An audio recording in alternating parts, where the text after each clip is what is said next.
Hi, it's Paul from HobbyLink International. What we're going to have a look at today is something I bought for myself last year sometime.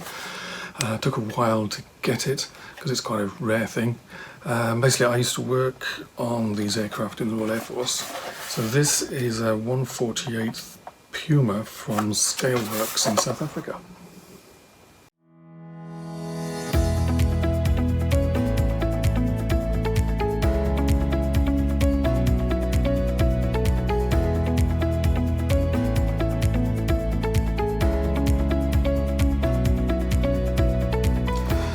Okay, let's see what's inside the box. So this is from Scaleworx, 1/48th resin kit with vacuum parts, South African decals of an SA330C Puma. Ironically, these Pumas are actually now, they were bought by the British government and are now in the Royal Air Force. So let's look inside. We've got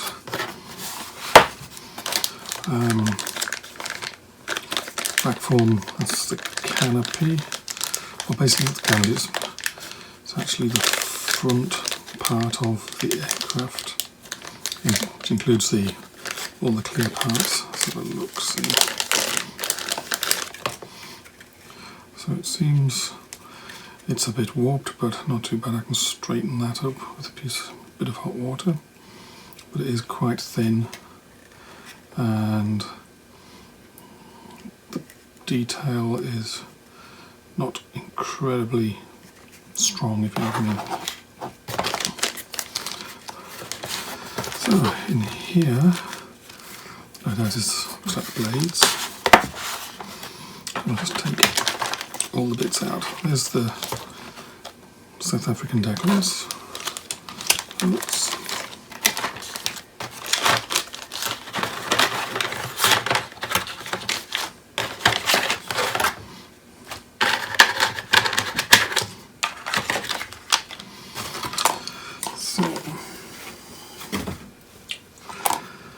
There's your two main fuselage halves. Obviously this is a resin kit, short run, no alignment marks, anything like that, so not for beginners.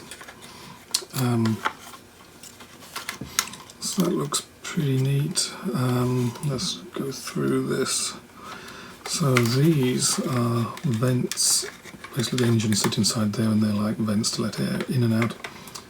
But those are way too big. So you need to take those off and put them, make something smaller. The panel looks to be good.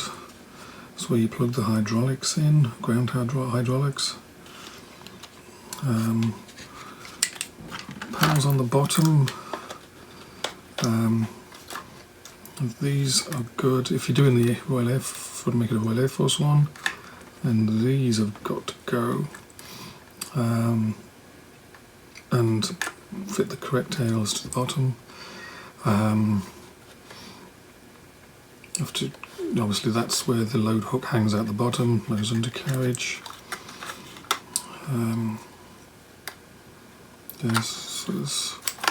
Through that hole there, that's where you see the oil level in the engines. You sort of stand far enough back and shine a torch at it, you can see it without having to get up there and open the cowlings up. So that's cool. Tail.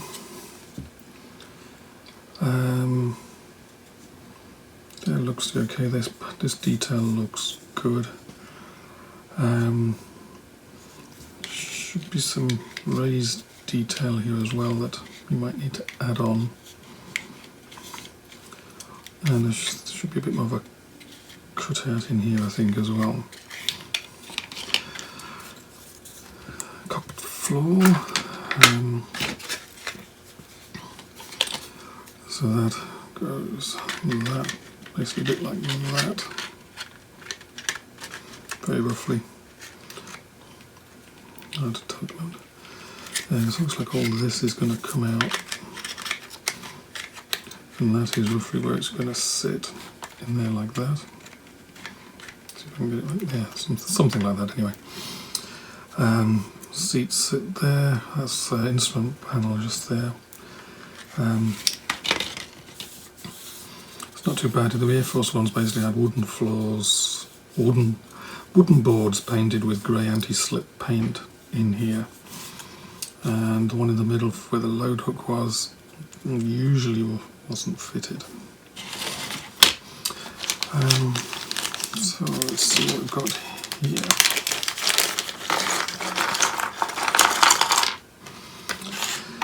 Okay, right. Now that's the nose, which sits up here like that. Well, not the nose, it's basically engine intakes, they sit there like that. Now this particular intake, this is the very early version when they first appeared. Since then there's now PIPs, what they call here we go, there's one. Basically it's PIPs, which is short for polyvalent intake protection system, and that'll sit on there as well. That makes it a modern, more modern Puma anyway. And the front there, that's a fan for drawing cool air into the cabin. That's just an air fan at the front there. So that's those and those. Now these bits, these are the interior walls. So this, let's say this will sit there. Oops, something like that. Something like that anyway. Basically that's full of black boxes inside there. This is the one for the other side. So it'll sit there like that. That's a fire axe there. And inside here was flying controls. What's we got? This is part of the cockpit. Sits either side, basically in the middle of the cockpit. Sits there, and the instrument panel goes on top. One of the sponsons that sits on the side here, undercarriage leg inside it. Obviously that's these are actually real life. They're made of fiberglass. If you stick your head inside, you can actually see the light shine through them. We've got here, looks like the oil cooler, which sits right back in here, up there like that.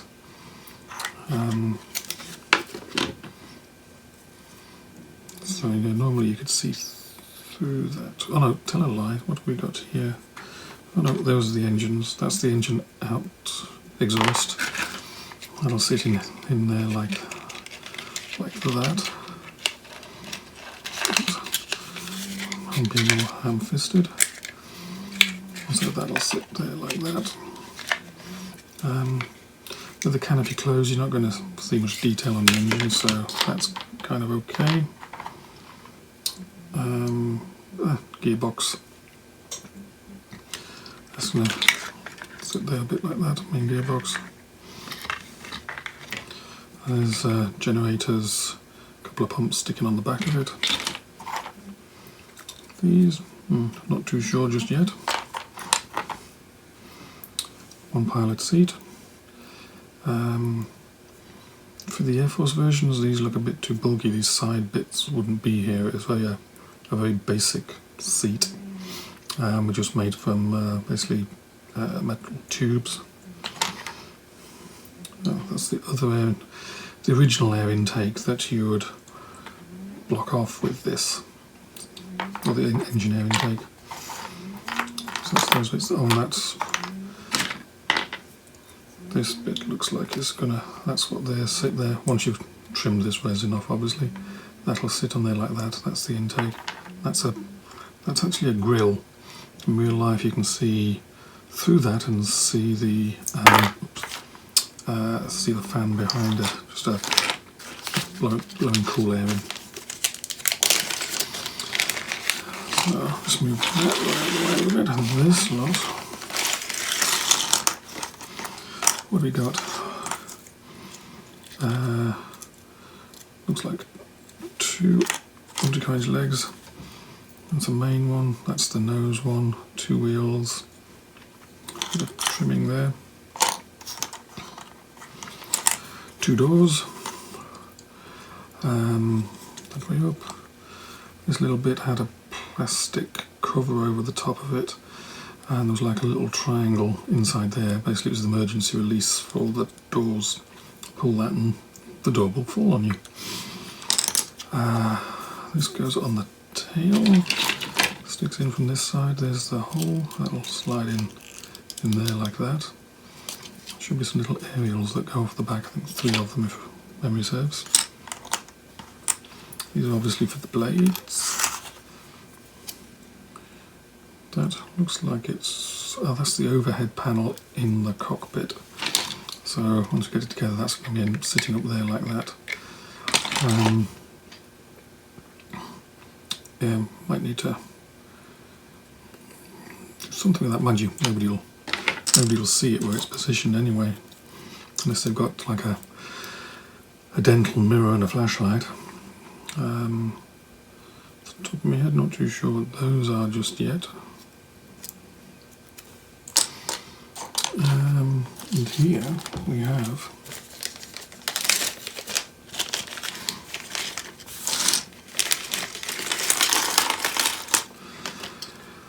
rotor blades.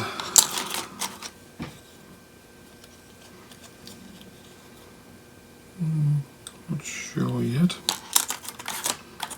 Sorted aerials. If you want to make the Air Force version, you'll have to do a bit of research on your aerials to get them right. That's part of the tail. Looks like this tail gearbox stuff. Aerials could be drive shafts. Oh, part of the, these are part of the rotor head. So on and so forth. There's small parts in there, and let's just have a look at these.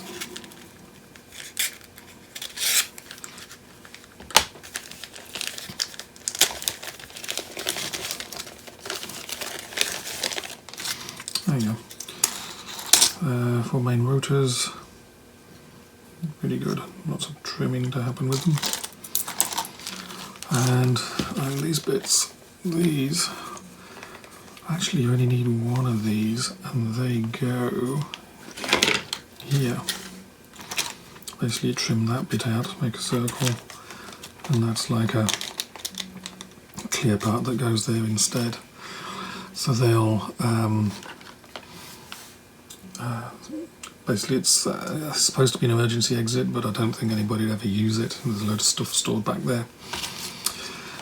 So that's it. The one thing I am kind of looking for is instructions, of which I don't see any. So I'll investigate that and see exactly what's doing that. It should be easy enough to get a copy anyway. Anyway, lots of parts, obviously clearly not for beginners or even close to beginners. Lots of resin to clean up and put together. No alignment pins, no nothing. Oh, just as an aside, this is fabric on the inside, and that looks good. So there you go. That's the roof. Which also goes up there, and that's a tungsten firewall. So it does actually look, if you really wanted to, you could, with a bit more work, you could open up the canopy at the top and fit all the parts that live in there, engines. So yeah, if you want to go to town, you could actually do that. So, okay. Yeah, I'll take some photographs and we'll have a look at those next. The SA-330 Puma is a 4-bladed twin-engine medium transport utility helicopter. Basically, the originals were built in France. In this review, I'm just going to talk about 2 countries that operated. Firstly, South Africa, who had their Pumas from 1972 onwards and were used in their border wars. And those were sold to the UK in 2002. The United Kingdom, the Royal Air Force, had their first Pumas delivered in January 1971 to 33 Squadron. The RAF ordered a total of 48 Puma HC Mark 1s. And eventually those HC Mark 1s were converted into HC Mark 2s, although the external The major differences are just cosmetic from the outside, at least anyway, just aerials and things like that. And there's some differences between the ex-South African Pumas and the British ones, and you can still tell which ones were the South African ones even now. In plastic, no one's ever made a 1/48th Puma before, none of the versions whatsoever. If you want to go for 1/72nd, then basically you've got the Airfix kit and the Hella kit. If you want to do anything other than the very first versions of the Puma, you need to get the one with the more modern intakes. The only other option is 1/32nd. Revell did some HC1 versions of the Royal Air Force Puma. Those are expensive and pretty hard to find now. Okay, so in the box you've got 93 resin parts roughly. There's 4 clear vacuum formed parts. You only need 2, you get a spare for each of those. There's a decal sheet, a couple of pages of instructions. The parts are pretty much as you'd expect for a short run resin kit. There's no alignment pins, location holes, and you've got a fair bit of cleanup to do on the parts as well. Level of detail though is pretty good throughout. You also get some extra parts to help you make the RAF versions of the Puma. The only extra things you'll have to sort out for yourselves is to make sure that you get the aerials right for the HC1 or the HC2. So step 1 is all the inside stuff. Start off with the inside of the cabin. You've got the floor, pilot seats. They seem to be the South African version, I guess, in the kit. The Air Force ones do look a little different. Instrument panel, you're probably not going to see much of it anyway, so that's okay. Other than that inside looks reasonable. The roof of the cabin also forms where the engines sit. The inside of the cabin is like a quilted fabric, so that looks good. Engines are simplified, but it's all going to be inside and hidden, so you're not going to see it anyway. Gearbox is there, pitch change rods, oil filter at the back, and some drive shafts. Well, most of this is going to be hidden, so it's all okay. Okay, step 2, we put most of the fuselage together. As before, no pins, no alignment marks, no nothing, so you have to be careful with that. The inside of the cabin has like a quilted fabric, so the detail there is very good. On the outside, the sliding cowling, you get like a panel that fits just after the engine exhaust. That's only for the South African ones, and I believe the Royal Air Force HC2 versions as well. And then we go to the air intakes that fit on top of the front of the engines. In the instructions, it shows you the early version for the very beginning of the HC1. In there, in the box, you'll also find there's another part that looks similar to this, and that's for the basically most of the HC1s, the HC2s, and I believe also the South African aircraft had those fitted as well. Undercarriage bays are very basic, essentially boxes, but you're able to see in there. You might want to detail up the landing gear a little bit. Sponsons go on the side, again, no alignment pins, so you'll have to be careful about where you actually fit those. Step 3, adding the rotors. You get all the parts here to do those. Small parts on the outside, doors as well. Vacuum form canopy. You might have to straighten that up. In my box the canopy was slightly twisted, but you can sort that out with warm water. Other than that, it looks straightforward. Just the usual resin kit with no alignment pins or marks or anything. Okay, paints and decals. You're on your own a bit on this. There's no painting guide at all, although whether you go South African or Royal Air Force, the colours are pretty simple. Just look up online, you'll find the colours you need and the painting scheme. It's pretty basic, pretty simple painting scheme. As for decals, you get a set of South African decals. Some decal placement is shown in the instructions, some not. Again, use your references to find that. If you want to do the Royal Air Force one, you'll have to source some aftermarket decals. There is some out there. And the only difference is in the instructions you get South African aerial placement. You'll have to do your research to see exactly what the HC1 and the HC2 have for aerials and scratch build accordingly. So other than that, basically still in line with sort of what you'd expect to have to do for a short run resin kit. So an overall conclusion. If you want a 1/48 scale Puma, this is your only option. There is nothing else out there. You have to go for 1/72nd or try and find one of those expensive 1/32nd kits from Revell. It's a short run resin kit, so definitely not for beginners. You need quite a few kits under your belt before you tackle something like this. However, the surface detail seems quite nice. Add a few scratch built parts yourself, and you could have a very nice kit on your hands indeed.